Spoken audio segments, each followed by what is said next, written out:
Bonjour et bienvenue en direct sur KTV, à la télévision, à la radio et sur les réseaux sociaux pour ce temps de parole consacré à la formation adulte relais.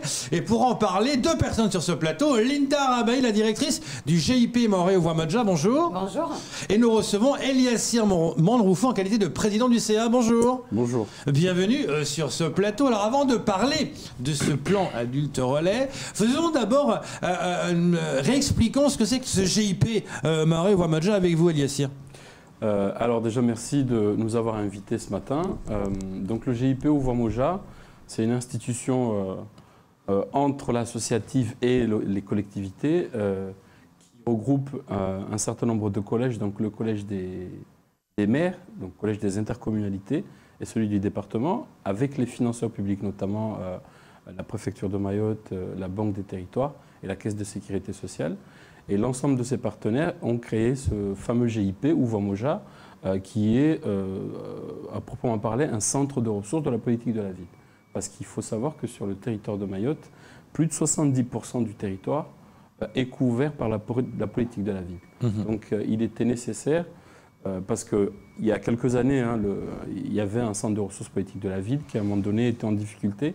Et il était vraiment nécessaire de recentrer la politique de la ville sur une institution qui partage, qui capitalise et qui forme surtout l'ensemble des intervenants qui sont sur ces fameux 70% du territoire et surtout les territoires où réside la majorité de la population de notre territoire. Il faut surtout savoir que toutes les communes de Mayotte ont un contrat de ville. Donc il était vraiment nécessaire qu'à un moment donné, les gens ne soient pas tout seuls et isolés chacun dans sa commune, mais qu'à un moment donné, on ait une certaine pratique commune des dispositifs politiques de la ville.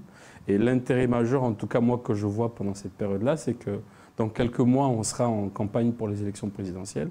Et il est vraiment important que nous mettons au cœur du débat politique et politique publique, en tout cas pendant cette campagne, la question des quartiers prioritaires politiques de la ville, parce que ça peut apporter en tout cas un intérêt, un accompagnement majeur sur le développement de nos territoires et de nos habitants. C'est une volonté politique, hein, ça.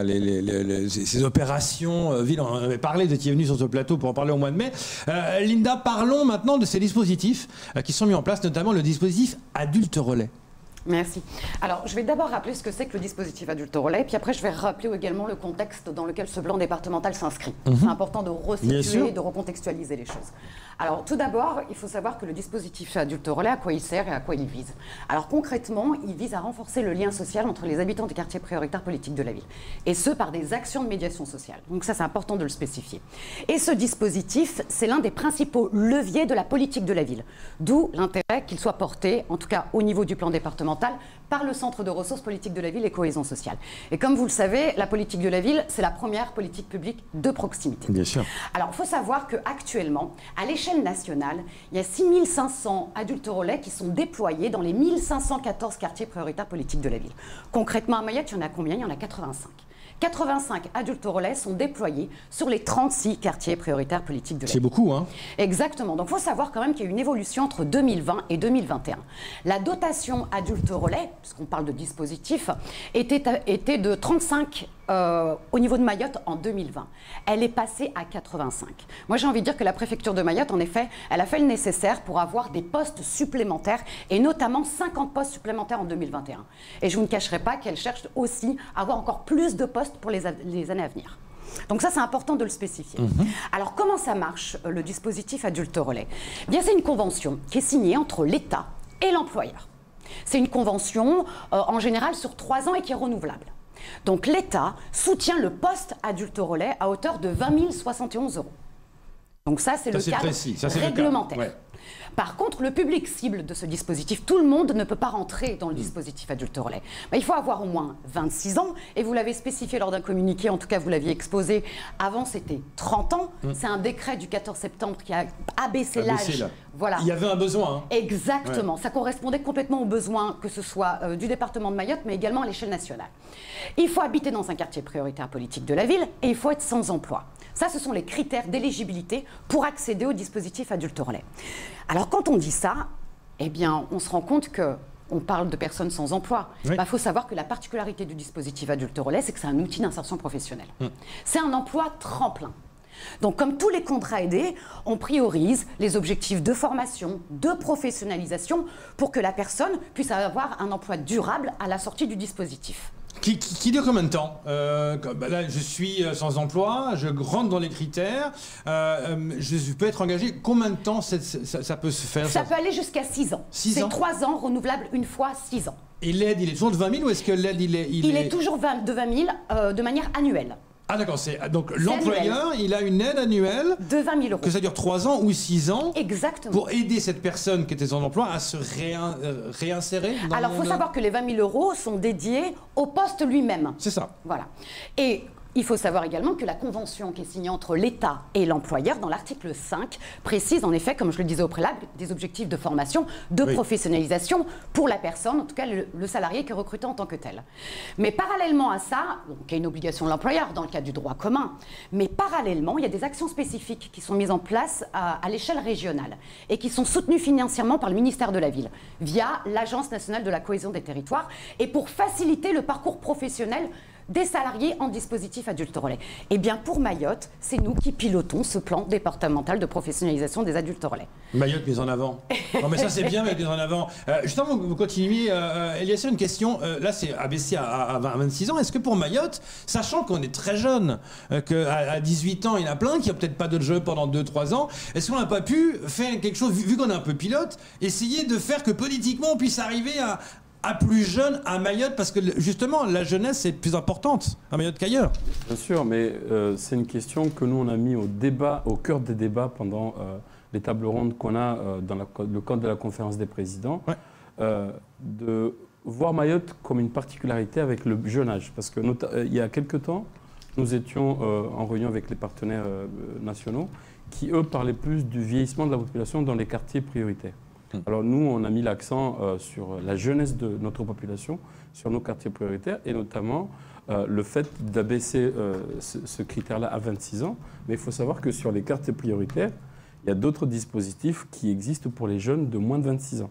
C'est vrai que moi, mon intérêt, ce n'est pas forcément de faire en sorte que tous les jeunes, à partir du moment où ils n'ont pas de qualification, pas de travail, puissent intégrer les postes d'adultes relais, parce que ce n'est pas non plus un dispositif qui peut accueillir tout le monde. Mais c'est de nous, en tout cas au niveau du GIP Maoré-Ouamoja, être le porte-parole de tous les dispositifs qui existent et qui sont accessibles aux jeunes sur les quartiers prioritaires. Linda, ce plan adulte relais, est-ce que c'est limité à tant de personnes par année? Comment? Est-ce qu'il y a un quota? Pas de quota? C'est ouvert à tout le monde? Alors c'est ouvert à l'ensemble des adultes relais. D'accord. Donc aux 85 adultes relais, qu'ils aient des employeurs publics, donc à savoir les collectivités, ou des employeurs privés comme les associations. Il faut savoir qu'au niveau de ces 85 adultes relais, vous en avez au sein des collectivités, comme je disais au préalable, au service politique de la ville, dans les centres sociaux, vous en avez également dans les établissements publics, les CCAS, la Caisse des écoles, et vous en avez dans les intercos, je pense à l'intercommunalité de Petite Terre, et bien entendu dans les structures associatives. Mais ce qu'il est important aussi de préciser, c'est qu'en effet, nous pilotons ce plan départemental de professionnalisation, mais il est mis en œuvre dans une démarche partenariale. Ça, c'est important de le spécifier. Donc, nous travaillons en collaboration avec les services de l'État, bien entendu, mais également avec le CNFPT de Mayotte, nous les remercions d'ailleurs, APIFPAM, CIBC Océan Indien, que vous avez reçu on les a reçus dernièrement. Hein. Exactement, comme quoi on vous suit bien. Ouais, merci. Oui, ce nom note à PIFPAM. Voilà. Et ACTO, l'organisme de formation. Donc on déploie ce plan départemental, surtout dans une démarche partenariale, parce que en partenariat, c'est là où est la clé de la réussite, notamment pour essayer de mettre en place ce plan départemental de manière, on va dire, assez ouverte, mais surtout qui correspond aux besoins, aux attentes des adultes relais. Donc, ce plan, concrètement, il a 2 axes d'intervention et il est décliné en plusieurs volets. Donc les axes, c'est tout d'abord la formation professionnelle de ces adultes relais. Pourquoi? Pour développer leurs compétences sur leur poste de travail. D'accord. Et ce qui permettra que ces compétences, c'est des compétences qui peuvent être transférables sur d'autres structures ou à d'autres métiers. Donc je m'améliore. Exactement. Sur ce poste-là. Et voilà, et je pourrais valoriser ce que j'ai appris pendant que j'étais sur un dispositif adulte relais pour avoir un emploi pérenne à la sortie du dispositif. Et le deuxième axe, c'est l'accompagnement donc à l'emploi pérenne dans le secteur de la professionnalisation, surtout de l'accompagnement professionnel. D'où l'intervention de l'APIFPAM, CIBC, Océan Indien. C'est clair que ça fait réagir. Par exemple, à Mayotte, tout a un sens. C'est le GIP qui gère l'argent. C'est pas un vrai département. On a vraiment besoin de ces adultes relais. C'est un peu une réaction qu'on a d'un téléspectateur. Complètement. Moi, j'ai envie de dire sincèrement que ces adultes relais, ce sont des hommes, ce sont des femmes qui sont hyper investis sur leur territoire, qui sont plus près des populations, qui agissent en faveur de la cohésion sociale, de l'éducation, de la culture, de la prévention. Parce qu'il faut savoir qu'ils mettent en place des actions de médiation sociale, mais dans plein de thématiques, notamment aussi la santé. Donc vraiment, c'est j'ai envie de dire, des personnes qui sont connues, reconnues et qui ont vraiment réussi à établir une relation de confiance avec les habitants des quartiers prioritaires politiques de la ville. Et nous les remercions au quotidien, sincèrement, pour le travail qu'ils font, parce que c'est pas évident d'être sur le terrain et de pouvoir répondre aux besoins et aux attentes des habitants. L'objectif également, c'est pas qu'ils répondent à tout, mais qu'ils orientent auprès éventuellement des structures compétentes. On voit bien ça, Eliassir, ça veut dire que l'union fait la force, là. Avec ces opérations-là, on s'en rend bien compte. Et la force de ce GIP, c'est que c'est une des instances, en tout cas, qui arrive à mettre autour de la table les différents collèges, en tout cas les différentes institutions et les financeurs. Et il faut savoir que c'est un GIP qui est quand même récent, parce qu'on est sur la 2e ou 3e année, donc c'est quand même quelque chose de récent, qui est amené à monter en compétences avec des missions de base. Ça, c'est un des projets du GIP. Mais vraiment, l'idée, c'est d'accompagner la montée en compétences de l'ensemble du territoire politique de la ville, qui est, je le rappelle, à plus de 70% de notre population qui réside sur ces territoires-là. Donc, c'est vraiment primordial que régulièrement, les différents collèges des maires, des intercommunalités du département et puissent s'asseoir autour de la table pour discuter des enjeux, des priorités sur nos territoires. Donc, effectivement, ici, c'est l'union qui fait la force. Quelle serait la principale priorité, selon vous ? La priorité, pour moi, je ne sais pas si à Mayotte on peut prioriser, on peut prioriser. Mais en vrai, je dirais que la priorité de ce GIP, c'est de mettre la jeunesse dans une centralité. C'est à chaque fois recadrer la question de la jeunesse sur nos politiques publiques. Et elle revient sans arrêt, cette jeunesse. Il faudrait peut-être le dire encore et encore, mais recentrer la jeunesse sur le cœur de toutes nos politiques publiques, parce qu'on est sur quand même un territoire avec plus de 70% de la population qui a moins de 30 ans. Donc il faudrait à un moment donné recentrer régulièrement et le redire, s'il faut le redire 10 000 fois, le redire, mais il faut recentrer régulièrement nos différentes politiques publiques sur la jeunesse. Et s'il faut que le GIP Maoré-Ouamoja soit un des porte-parole de ce message, ben on le fera volontiers. Linda, la moyenne d'âge de ces gens qui ont accès à ça, c'est quoi? C'est plus ça tend vers les 26 ou plus vers les 40? 38 ans. 38? Ah, j'étais pas... 38. Vous étiez pas loin.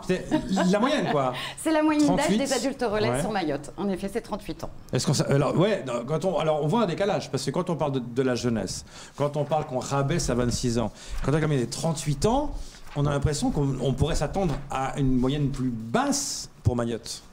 Non ? Non, pas forcément. Rappelez-vous que de toute manière, au niveau de ce dispositif, avant, c'était accessible pour les plus de 30 ans. Oui, donc on reste sur ce phénomène. Donc forcément, c'est la raison pour laquelle ça fausse un peu ça. Exactement. Là, le décret passé le 14 septembre 2021. On verra bien avec les nouveaux postes adultes relais. Bon, là, il faut savoir que la dotation est de 85 à Mayotte. Donc nous espérons, et la préfecture de Mayotte fait le nécessaire, d'avoir encore plus de postes.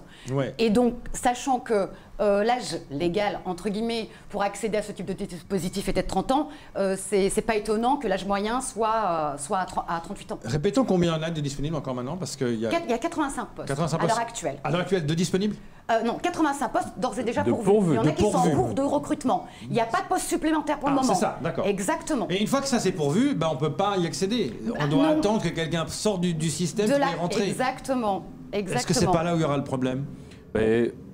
Moi, pour dire, il y a 85 postes dédiés au département. Je leur dis encore, un des enjeux que nous avons ici, c'est qu'il faut savoir que les fameux contrats de ville qui sont signés sur l'ensemble de nos territoires et sur le département arrivent vers la fin.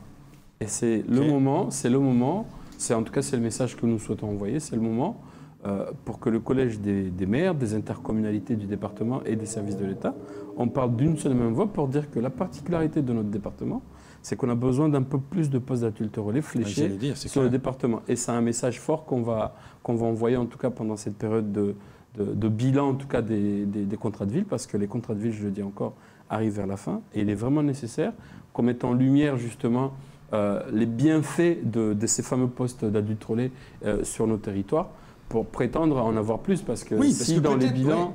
Si dans les bilans, on nous dit, OK, on en avait 85, on en a utilisé que 60, ça serait pas bon, mais là vous dites que c'est complet. Et est-ce que vous avez, je sais pas, une liste d'attente pour vous dire voilà, il y a du monde? Oui, bien sûr. Il faut savoir que les associations ont fait de demandes auprès de la préfecture, mais bien entendu, la préfecture, concrètement, la dotation est de 85, donc elle ne peut pas répondre à ces demandes-là. Mais il n'en reste pas moins qu'elle a sollicité le ministère de la Ville pour avoir encore plus de postes au regard des besoins du territoire. Est-ce qu'on sait combien de gens attendent un poste qui se libère? On sait plus ou moins? Ce serait bien que peut-être la dotation passe de 130 au lieu de 85. Mais bien entendu, la préfecture de Mayotte n'a pas forcément la main. Il faut solliciter le ministère de la Ville à cet effet. Chose qu'elle a faite, en l'occurrence.